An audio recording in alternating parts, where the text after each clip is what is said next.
welcome into another edition of Rick and Bubba University, the podcast. Today, we kind of continue in the theme, of the last. The last we kind of went into some historic moments in Rick and Bubba history.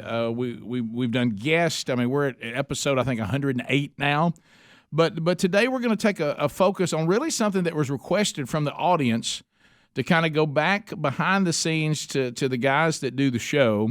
And there'll be some Rick and Bubba history in this, and then obviously some history involving Greg, who joins me. Greg's going to be on this podcast. Bubba's out with COVID, but he's working his way back.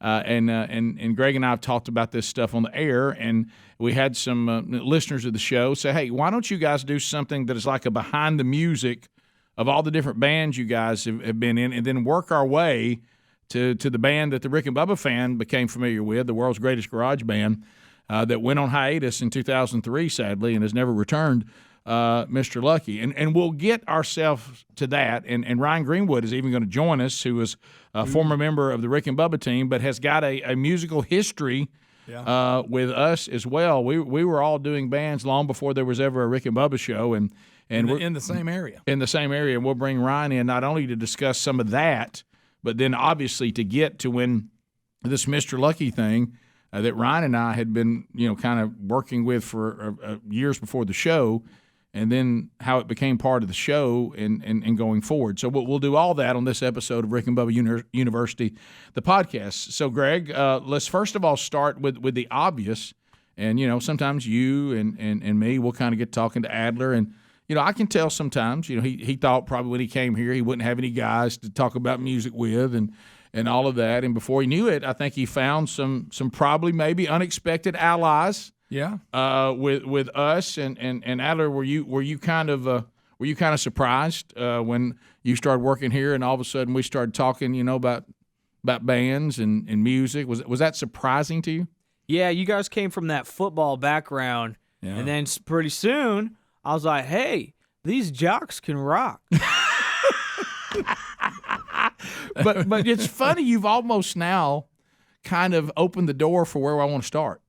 So Greg and I obviously were raised into a football family. Our dad, a coach, and at a game every Friday night during the fall. Yeah, and so that was our life. I thought everybody went to games. You and I, started in sports and in football, and we loved it. Nobody pressured us to do that. Our dad, not that kind of guy. He never did I coach football, so y'all have to play football. Never had that kind of pressure. Never had us out in the yard trying to force us to do anything. And so we did it of our own choice because we enjoyed football. We loved football, and football was part of our culture.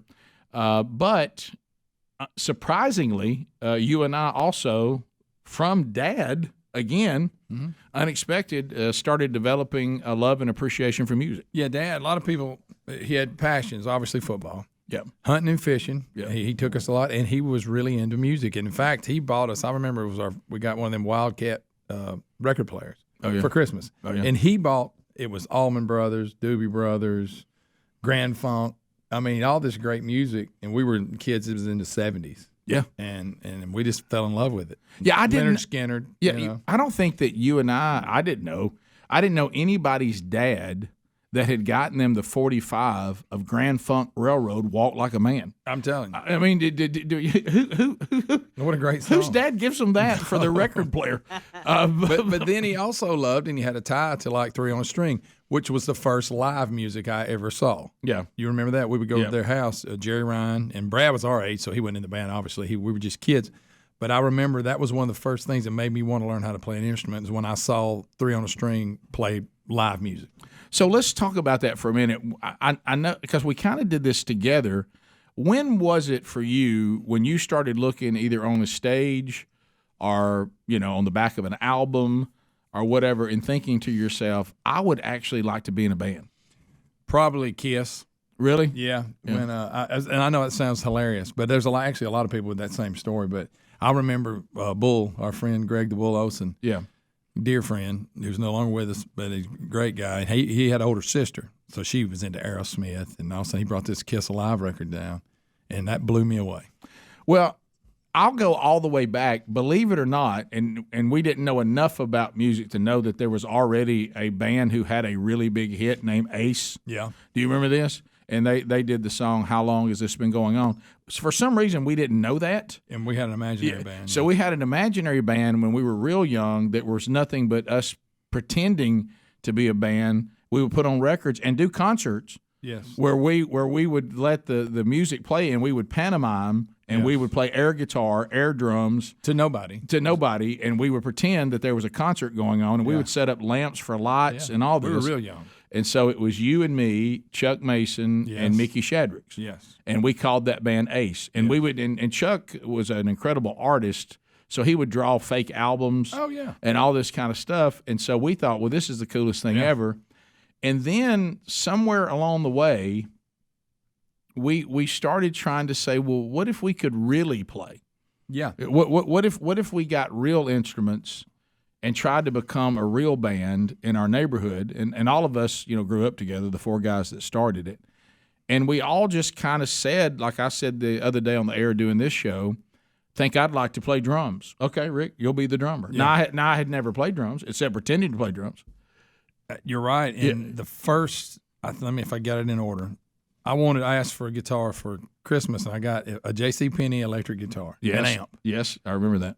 And I never really learned how to play it. I fiddled with it. It kind of sat a while. And then Chuck started, our friend Chuck Mason, he got an acoustic guitar and started taking lessons. Well, then I got back interested, and he would show me chords, and we went from there. And then I remember us purchasing a $50 drum set. Yep. Do you remember that? $50. It did not have a snare. Yeah, it didn't have a snare. We had one cymbal. We had to go find a snare. It had one cymbal. It had some floor tom and a couple of mounts. Yep. And then one cymbal. And did it have a hi-hat, or did I have to go get one of those too? I think it had one. It was no, it may not. But anyway, so we set that up, and our parents had a living room that I'm sure my mother wanted to develop into something else. And it became the band room. That's where the stereo was, where we did the fake concerts. Yeah. If we weren't on the road playing another arena like our other friend's house. But anyway, touring. We were on our tour. But anyway, so then we started thinking, well, we need things. We need a guitar. And we went, it was actually cool PV double stack. Right. With a head, a big PV amp with a Electra Les Paul copy. It looked like a Les Paul, but it's a copy. Yeah, much cheaper. A Japanese copy or something. That was the first, what I considered real instrument I ever had. Now let me throw this at you, because our parents were like, if you guys want to try this rock and roll thing, we will not finance it. That's right. So y'all got to find a way to make this happen. I mean, you got the little JCPenney guitar set up with a little felt amplifier, but when it started getting serious, so we got the $50 for the drum, and then I think I went out and bought a snare from somebody for probably as much as the whole other drum set. Yeah. And then we realized we were out of money, but we needed these two PV speaker cases and the amp that went with it and the Les Paul copy guitar. Bought it all in one set to complete the band. So we found some older kid, and he said, I'll sell it all to you for $750. And I went to the local bank and I financed $750 and paid on it till it was paid off, and we bought our first equipment. Yeah. And so at the time you were singing and playing drums. Right. And Mickey was on bass and would sing. Mickey Shadricks. Yeah. Chuck Mason, who was the most talented one in the band, he was guitarist, and I was a guitarist. Yeah. That's before I switched to bass. Yeah. But the problem became we really wanted Mickey to be our singer because he had the better voice, but our PA system was so bad that you couldn't hear him. And if you remember, you guys were like, well, look, Rick's loud. No shocker there. That's basically it. Yeah, let him be the singer from the drums so we can at least learn the songs, and if we get a good enough PA, maybe Mickey can still be the singer. Yeah. And so that's how we kind of started, and we weren't talented enough to play covers. Oh, do you remember the first gig? At Cynthia East's birthday party? Out in the driveway of their house. Yes. Okay, we learned one song, You Really Got Me. Right. The Kinks originally did it, and we did the Van Halen version with that minus the solo. Right. And we knew that, and then we just knew parts of other songs, and we would just play parts of it. Yeah, we didn't play the whole songs because we didn't know we couldn't do those. If there was a part in the song that was too complicated, we just would skip it. Yeah, and so we just began to try to get somebody to let us play. Now, keep in mind, this whole time we're football players. Yeah. So there becomes these guys that are actually really trying to train to be musicians, guys in the band who almost begin to throw flags on us. Y'all can't be football players and do this. Yeah. And so we were like, yeah, I don't know who said that, but so we're gonna start doing it. And so I think at this point we move till we create the first real band. Yeah. And it was called Mystique. Yeah. And I never liked that name. Well, no, because it's like, now you realize it sounds like a perfume. It does. And I remember that the joke from some of the other better bands were that we were a mistake, not a mystique. Yeah. And we were. And at the time, they were correct. We were pretty bad, but we didn't care because we thought we were awesome. And Rick would book us in places we had no business playing because he could talk his way into anything. But I guess it made us better because we were bad. Well, everybody didn't want to practice until they found out I'd booked a gig, and I said we better. Yeah, and we would be like, we're not ready, and you go, nah, we're good. I'm like, no, look, we just didn't use the. So what we did at that point is we were so bad. Because Chuck was the only one that had ever taken any lessons, and that he didn't do that very long. No, he's just talented. And the rest of us just would listen to music and try to figure out what they were doing. I remember going to a guy who was a drummer, and I said, I have this drum set, but I don't really know what can I do to at least get through a song. And he showed me. I remember the first beat. Yeah. and I was like, oh, okay. Well, so I could. He goes, and you can pretty much they can build any song really around that if you just do different tempos of that. Yeah. So I said okay, and then I would listen to what I heard on the records, and I would try to find on the drums where that must be. Yeah. And then you were playing by ear and training yourself to play. Yeah. And Chuck had learned a few chords, but we then learned the basic C, D, and G. I still don't know where Mickey figured the bass out. I think he did the same thing. He did. And so we started doing original songs because we weren't good at covers. We weren't talented enough to play covers, so we wanted to play songs that you couldn't say we messed them up. Yeah, we wrote it. That's the way we wrote it. So what are y'all playing? Well, that's our song. Well, what is it? I don't know, but doesn't it sound awesome? And we weeded through a lot, but in the end, if you jumping ahead a little, the Mr. Lucky CD, which features some of our stuff and some of Ryan and his band and the stuff he wrote, a lot of them made it there, but we had a bunch that got weeded out. I think "Slow Down" was the first song we ever wrote. You remember that one? Yeah, it was. Yeah, I think that was the first one. It was. But then it evolved like Age of Miracles, which made we were 16, 15 when we wrote most of them. Yeah, that's the thing. If you have you're part of the Rick and Bubba part, if you have the Mr. Lucky CD, and it's on Apple now, it's called Fat Chance. And we'll talk to Ryan here in a minute. What we really did was, and we'll tell you that story, but there are songs from our parents' living room. The first cut on Fat Chance by Mr. Lucky, Age of Miracles is the name of it. Yeah. And I wrote the lyrics I can still see on one of Dad's coaching legal pads that he would put plays on. And you guys stood around and figured out a riff. I think I wrote the riff, and Chuck, he'd come up with the bridge and the chorus. And it was just... Yeah, and that song's still pretty decent, I think. Yeah, and so that was written when we were just teenagers when we didn't know anything except let's put together some cool chords that sounds like a pretty cool song. And I knew we had something when one of the older brothers, our younger brothers, came over, Chuck's younger brother, remember that? Yeah. And he came in and we were playing it, and he was like, oh, who is that? And I said, well, that's something we just came up with. He was like, no, what band are y'all learning this song from? I said, there's no band. I said, this is a song we just did. Yeah. And he said, well, I'll tell you what, it's pretty cool. So that kind of had us in the mode of we were now kind of an official band. And when we come back, we'll tell you how the next step, the next step that comes up was a real monumental moment in our lives. Mm-hmm. I mean, a really, really monumental moment in our lives. And we'll talk about that when Rick and Bubba University, the podcast, continues.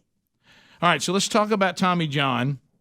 Tommy John has the most comfortable underwear that we have ever put on. Now, they do stuff for women, too, so women, they got some great stuff for you. But I want to talk about men because we normally don't care too much about what kind of underwear that we wear. But here, Tommy John says that if this pair of underwear that we put on from Tommy John, and they're all great, if it isn't the most comfortable underwear that we've ever worn, then how about this? It's free. Think about that. The best pair you ever wear, or it's free. Now, do you think they have to refund a lot of pair of underwear? No. So this is how good they are. Now, Valentine's is coming up, and I will tell you this, 90% of men and women love Valentine's gifts when they come from Tommy John. They don't have customers. They've got fanatics. because it's so much better. Their loungewear makes you feel perfectly at ease every time you wear it. It's got a soft tri-blend and micro modal fabrics for a 4-way stretch, and it doesn't matter what time of year it is, you feel comfortable. You realize they have 70 million pairs sold, and Tommy John's made couples across the country comfier than ever, and they'll do the same thing for you, and they'll do the same thing for your Valentine. So go get the best gifts for Valentine's by going to TommyJohn.com/RickBubba. We'll get you 20% off, okay? That's TommyJohn.com/RickBubba for 20% off, and the site has all the details. All right, so Rick and Bubba University, the podcast, we're back. This one is one that the audience kind of said at some point, won't you guys do it behind the music? People have heard Greg, you and me talking about music and bands that we've played in, and I think sometimes people say, I really didn't see that coming from those two. And so we had the band Mystique, and we started kind of putting together, to make a longer story short, we really started getting to go and play some gigs. I mean, we put together, a New Year's Eve thing. We got a little better with covers because we learned to pick covers that sounded like what we would play. Yeah. But we always played our originals in with the covers, always. From the very beginning. And it just didn't say nothing. So I remember when I knew we thought we kind of had something, and you were talking about to me doing the marketing stuff, my little P.T. Barnum self, that we put together something at the local civic center one time because I was already saying, look, nobody really knows that we're not any good, and they don't know that we're just some local guys. So let's just start acting like that we're very successful and we're big time, and people want to come out and see what we're doing, and hopefully we'll be good enough that they won't matter, that they won't care. And we were doing pyro and some of the stuff we put together. I'm sure we could have burned the civic center down. Gunpowder and hot wire. We were using gunpowder and hot wire. And indoors. We would throw a charge to it and blow smoke out. And so we put together a New Year's Eve thing for all the people of where we grew up in Oxford, Alabama, at the Civic Center, and we charge I think $2 to come and put posters up everywhere, and we come out and we've got over 1,000 people there, and we're like, what in the world have we done? Kind of wish we were better. We didn't have great equipment. Yeah, we didn't have very good equipment, and because we couldn't afford it, and we put on that show and it worked, and people were into it, and so Ryan Greenwood, who worked for the show for years, and is part of the whole Mr. Lucky part that we'll get into here momentarily, but Ryan is going to join us on this edition of Rick and Bubba University, the podcast. Ryan, how you doing, buddy? I'm good. So at this time, Ryan, you are going to high school just up the road from where we go to high school. You too are an athlete. You're playing football, baseball, basketball, doing the whole thing, but you too love music and you're playing. Now, when this Mystique thing was going on, were you already doing in a band as well? I was. It's so funny how our stories run parallel of how we're playing sports. Our parents said, hey, if you're going to do this music thing, you're going to have to pay for it yourself. And so I'm up and I'm jamming with some guys that you knew, E. Smith. Yeah. And they had kind of introduced me to some of the heavier stuff, but I'm hearing word of this band Mystique, okay, in the area. Bad name. And these big concerts are having. Well, again, as our stories intertwine, Chuck Mason, who was the guitar player, his mom and my mom worked together. So they got to talking. Hey, my son plays guitar. Hey, your son, we play guitar. Me and Chuck hooked up. And really, I became friends with Mystique through Chuck. Yeah. And Chuck and I was sharing guitar ideas. Back then, you had bootlegs videos and audios, and we were sharing those. And I was wondering, what is this big hype on this band? And I didn't get to come to some of the shows because we were probably playing a party for 10 people, and y'all were playing the Civic Center or the Oxford Civic Center that was full, and then we're back at a party playing for 10 people, and probably one of the guitars don't work because we couldn't find a power outlet. But but I'm wanting to know more. I'm like, what's going on with this? And I think I at some point I came to one or two practices, just kind of hung out over the side, and I thought, wow, Rick's real loud. Wow, he's loud. Real loud. He's obnoxious. Wow, he's obnoxious. But I couldn't take away, but he's a really good front man, Because by then we had transitioned, not to waste too much time. Rick came out from behind the drums, went out front because he just, he was a great showman. And like I say, you could hear him and he had no inhibitions. I mean, he was just working the crowd. Oh, no. I moved the bass, and we brought, at that time, Jamie Clark in as a drummer. Yeah, I'll tell just a quick nutshell. So we were still trying to have me on drums and singing from the drums. But you were like in a cage back then. Right, I was in a cage, yeah, and I was not very good at either. And so we were down in Panama City, and we had decided that on 2 songs that I was going to go to the front, and that was Quiet Rights, Mental Health, and Come On Feel the Noise. Yeah. And Greg would go to drums because we were a 2 guitar band at that time. Well, I went out front and just got the crowd going crazy with that Quiet Right stuff. It was when it was at its height of its popularity. Yeah. Right before the police shut us down. Right before the police shut us down, back to being loud again. And so when that show was over, the guys said, "Look, we're going to go get a drummer. You're the front man. You're done with the drums." And then after that gig, Mickey left the band. And then Greg says, "Well, look, I'll just start playing the bass. We'll go to be a 1 guitar band. Rick's now the lead singer, and let's go hire." And we did. Jamie Clark was the first one. And then brought a keyboard player, a drummer, and let's get a keyboard player because we'd had one that had been in the band that decided he was going to leave too. Yeah, we went through a lot of keyboard players, and then we were kind of, we were ready to take on the world, and we were going to cut. We had some originals. And we were going to – a guy came and saw us play. We played some gigs, and we had some good ones in Panama City. Yeah. And a guy saw us there, and he came up and he was talking to us, and he said, I really want to take y'all to New Orleans and let y'all record at River City Studios. I think you should record some of these songs. Yeah. And in those days, it was different. You couldn't just go record and put your music out to the world. If you didn't have a recording deal – which those were very hard to come by. No, that was the progression back then. You had a band, you started playing around town, playing gigs, and then somebody would come see you and recognize you, and then you would try to work out an arrangement to get some type of recording done. Yeah, and he said, "Look, for what you may lack musicianship, you guys showmanship and the way you work with the audience and the thing with the original songs, I think there may be something here." And if you remember, we had been to 2 different home studios. And we thought that was cool. Yeah. There were some home studios around where we lived. Right. Just the fact you had something recorded, you could go back and listen to it. Exactly. It's kind of somewhat clean. Yeah. And we go to this one in New Orleans or Baton Rouge, wherever it was, but that was a professional studio. I'd never seen anything like it. So at that point, it was, of course, back then everything was on tape. But we were in the booths and it was exactly like you see when you see people recording. And it was awesome. And we really think it's happening for us now. And we go down and record 3 songs. I think we recorded Age of Miracles, She's Gone, and Not Looking Back. Yep. Yeah, and those are the three that we had. Now, please tell me y'all did record Stormy Weather then. We may have. We may have. I think you did. I think you did. Don't open that door. Don't open. You're right. No, you're right. And if you think about it, best B-side out there. I know. Just think about it. The 3 songs I just mentioned all make it to the Mr. Lucky Fat Chance CD. Yeah, they all 3 do. Now, Stormy Weather doesn't, which is a controversial. I fought for it. We almost fought. We almost literally fought for it. And if you'll remember, Rick, one of our last keyboard players had left before we were going to Louisiana, and we hired a guy, Lewis Watson, and we said, "Oh, by the way, we're going to record in Louisiana." So he jumped right in, and I don't even know if we played a live gig before. Because you remember, keyboardist 2, Alan Renfro, said he would not take that step. That's right. Remember, he said, "I went up to the mountain, Cheat Hall," and he said, I'm not going to take that step." Of course, this Lewis Watson shows up and said, "I'll go wherever y'all going." Yeah.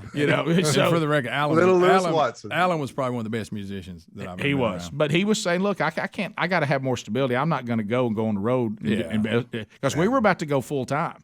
This is what we're going to do." So when we come back, unfortunately, a tragic event happens, but might have been a blessing in disguise.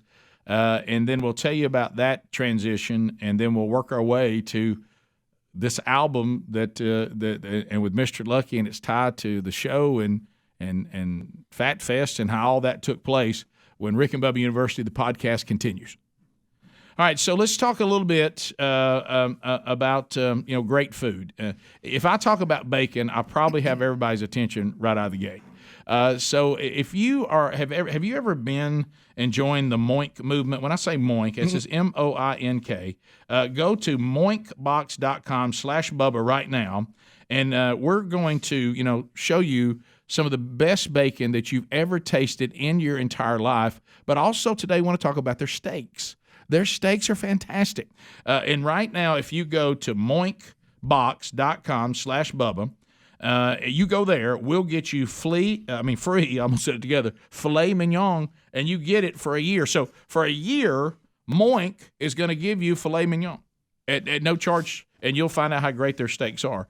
And they really are delicious. And if you're not part of the Moink movement, can we just tell you to go ahead? Everything is grass-fed, grass-finished beef, lamb too, and they've got pastured pork and chicken, wild-caught Alaskan salmon directly to the door, helping family farms become financially independent outside of big ag. But what's our benefit? Great food, fresh food that is good for us. If you saw him on Shark Tank, when they brought the bacon over to Kevin O'Leary, he said it's the best he's ever had, and I agree with him. So why don't you go right now? We'll give you free filet mignon for a year by you going to Moink Box. That's MOINK, moinkbox.com/Bubba. All right, so we're talking, this is a little behind the music on this edition of Rick and Bubba University, the podcast. Ryan Greenwood has now joined us because Ryan was part of this. We knew Ryan Greenwood long before he was working with the Rick and Bubba show, and we were all playing in bands and played at rival high schools. And so the band that was Mystique, so we had the fake band that was our pantomime band, Ace. Yeah. Then that transitioned into a real band called Mystique. When we were going to record, a demo to see if we had the chance to maybe be able to record an album, they told us that the name Mystique was not available. It was already copyrighted, and we couldn't use it. So we're literally about to leave. I was glad.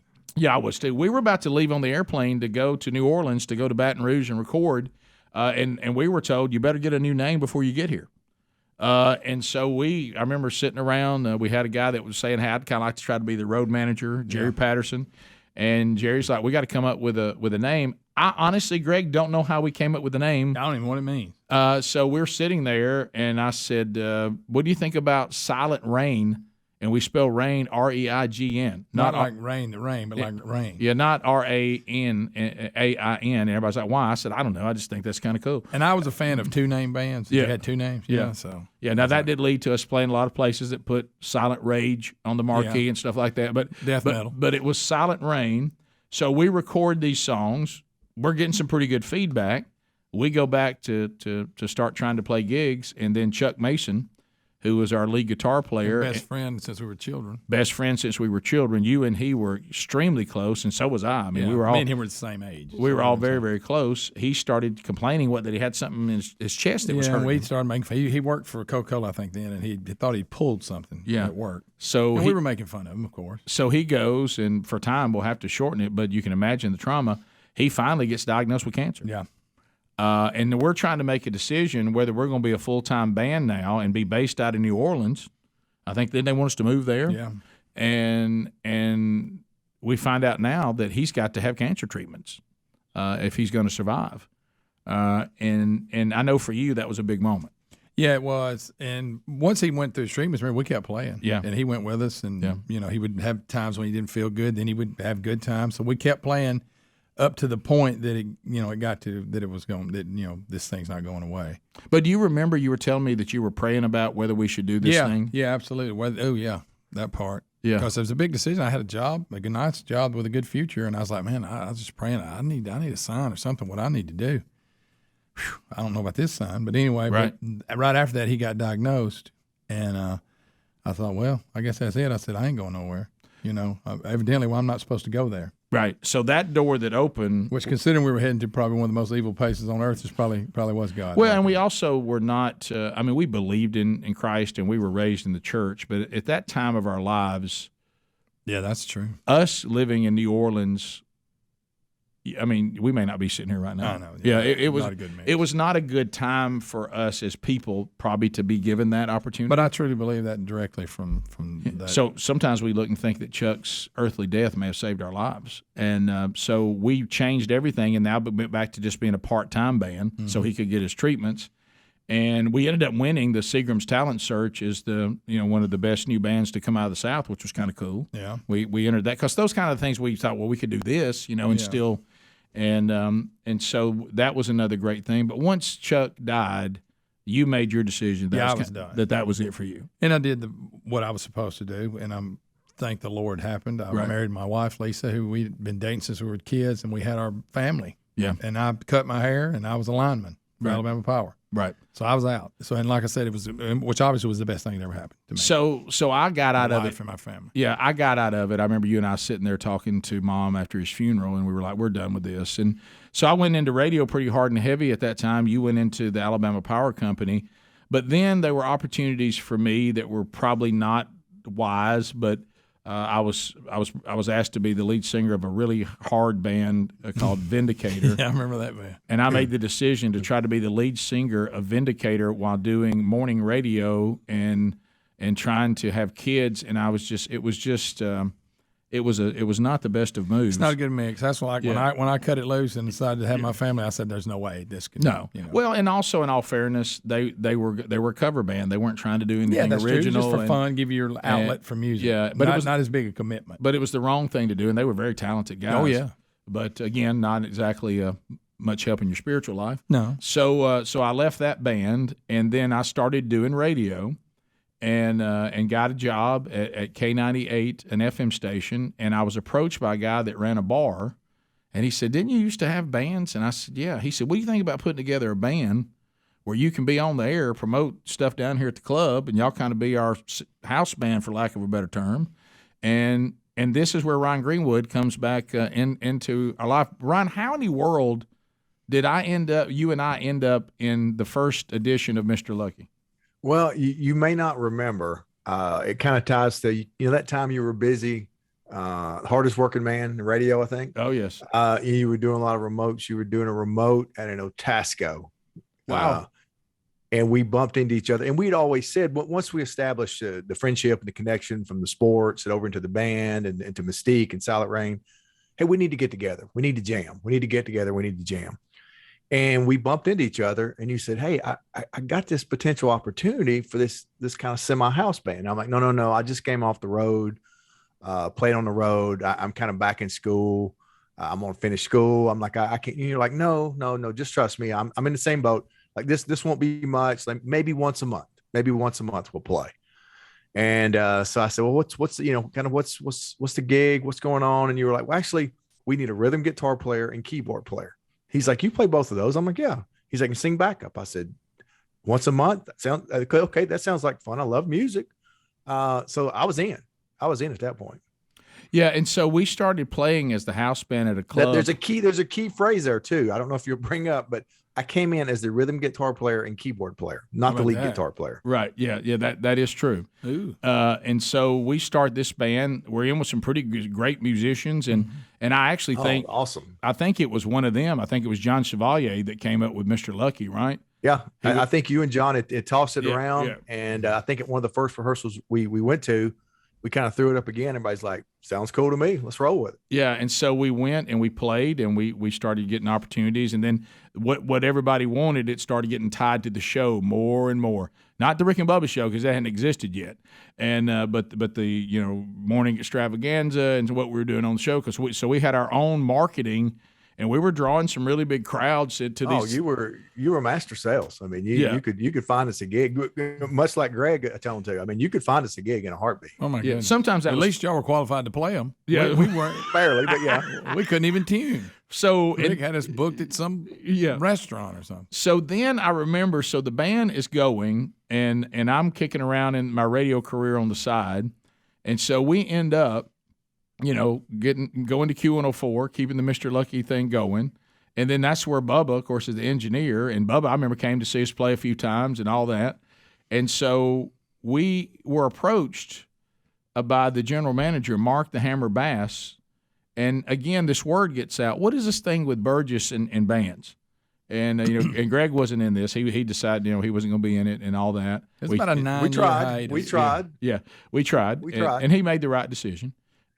And so and he was a master promoter. So he finds out there's some original songs laying around. So Ryan, you were writing songs. Were any of these songs used by any of the bands you played in, or was this actually the band Overdrive I was in, and then that band kind of morphed into Rock School. Yeah, we actually played most of these, maybe not all, but most of them in that band. So I know Out of the Blue was the first one that really made it on stage, and we actually started performing. Yeah. So it was there. So when you get the CD, Fat Chance, if you got it, or you're one of these people that have heard us play in iTunes, it's out there now.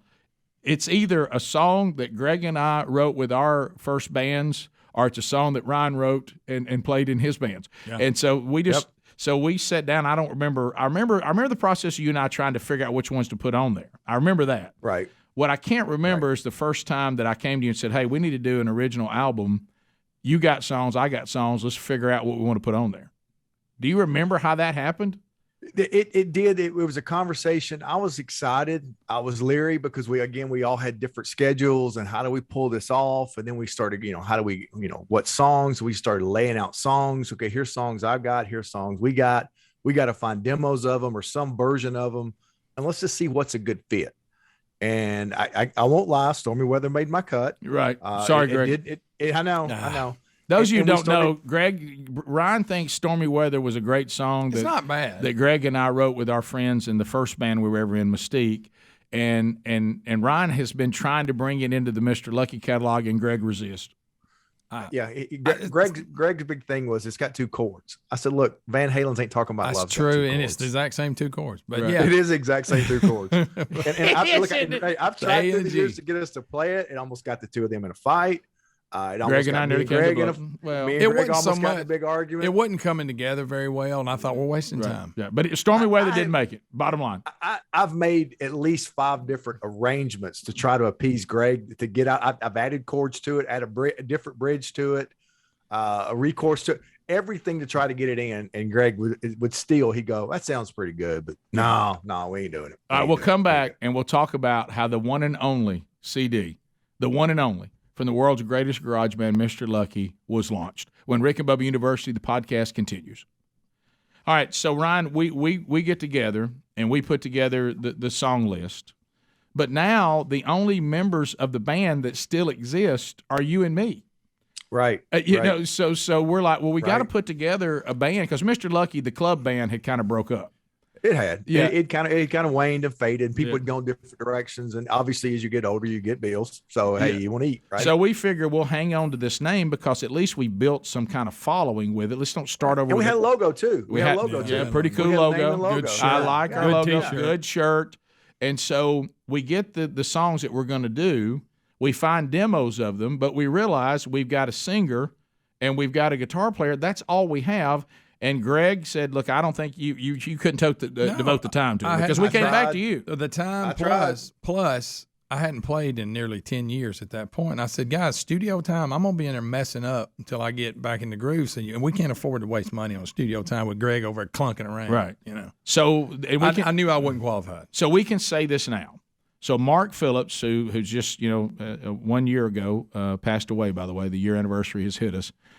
Mark Phillips, who had all this great musical background and had a tremendous studio, he produced the CD. So he said, I'll play keyboards. Now think about this. He'll play keyboards and sing backup vocals for us, which is hilarious. He had top 40 hits. That's remarkable. He had top 40 hits. And then we contracted out members of Brother Kane. Yeah. Yes. The rock band that was huge for a while. And so, and I can't remember their names. I'm so sorry. But it didn't take very many cuts to get it done. It was the rhythm guitar player, David Anderson, came over. That's right. And played bass. And Scott, I can't think of his name. He's going to Collier. Scott Collier? Collier.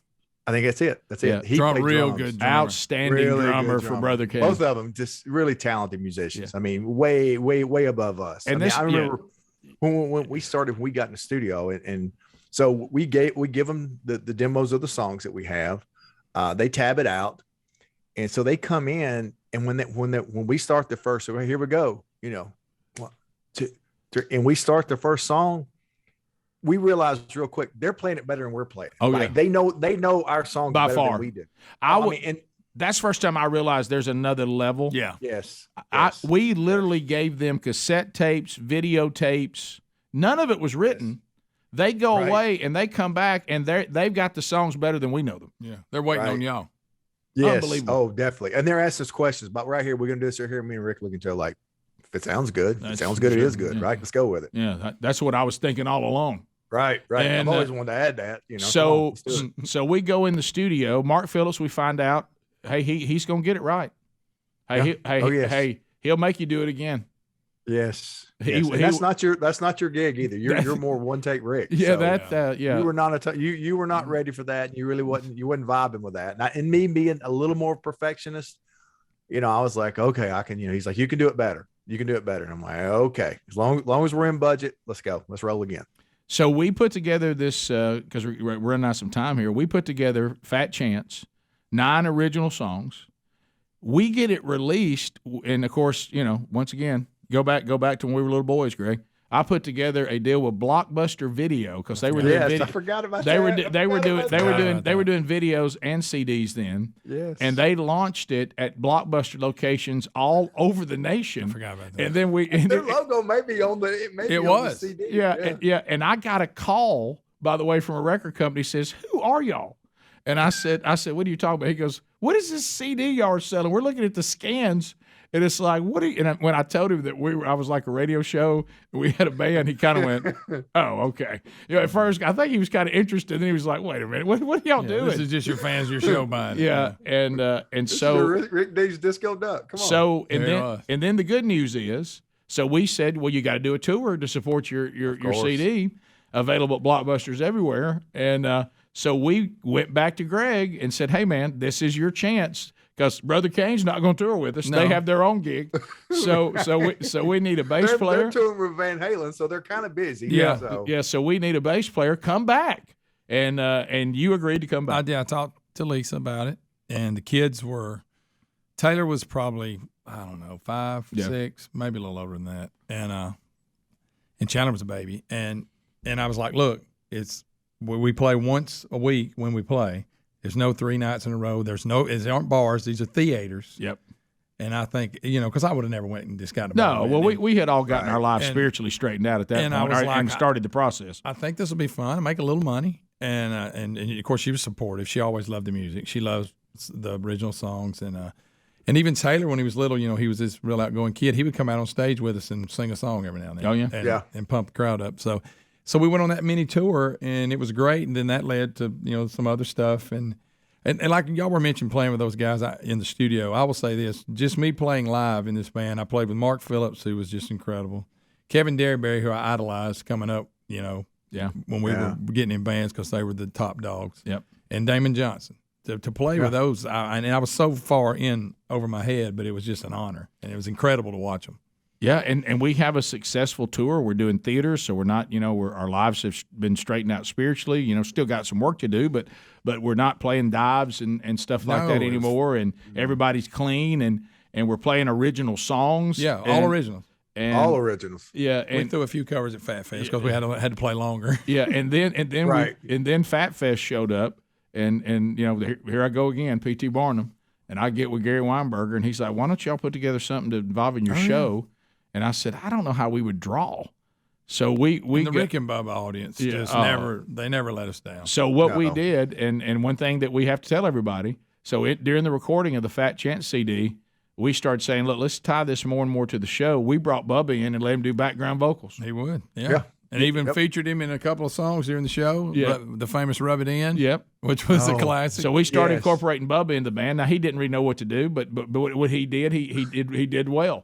He'd hit tennis balls to the audience. We did all kinds of stuff. So we go out to an amphitheater as the headline band. Crazy. Yes. Headline. Don't miss that. The headline band of a outdoor festival of comedy and music.